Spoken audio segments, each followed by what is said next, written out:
What is up, gang? We got the next update with the builds. We're going to be talking about the E36 and the Cabby today. It's been a little while. We're making it through winter.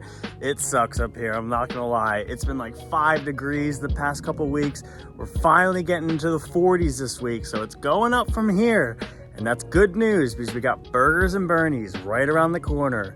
February 23rd, we're taking the action in Maple Grove, having a skid pad this year. So that's gonna be freaking epic.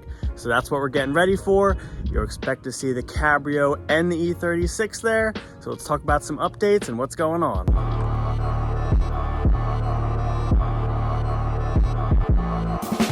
All right, so first things first, let's talk about the Dirty 6. I know everyone's been waiting for an update on this thing since I got it, but the only thing visually that has changed is it now has an axle back straight pipe.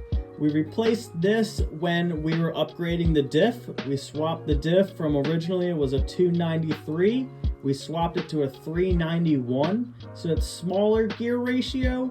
The reason a lot of 36s do this is because they don't make a whole lot of power. So smaller gear ratios will give you a little bit more torque, a little bit more power, and especially the lower gears. And as we began to work on this car, we learned more and more about it.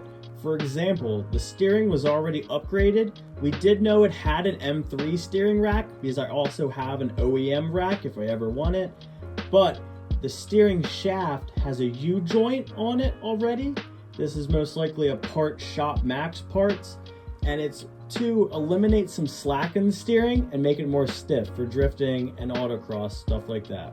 And lastly, we threw on some Condor solid mounts for the transmission and the front subframe. But that's the latest update on the E36. Let's talk a little about the Cabrio. So I feel like we have to talk about the Cabrio. One, it's been a little while. Two, this Burgers and Bernie's is coming up and the event is for Dom, and this was Dom's car, so we've got to talk about it. So we got a few updates in the engine bay. We got this intake manifold extremely polished. Shout out to Lester for doing that. He did an excellent job on that. We just wanted to overall clean up this engine bay for GAT. It was a huge show for this car and really honored to be in it, so we wanted to show out. As well as the polished up, we got these new covers on. You can see them right here. They hold the wires in nice, very cleanly. And we got some fresh fog lights on the car, as well as side markers and 2 new door handles. But that's the latest news on the cars. Let's finish off the video with testing out the diff on the E36.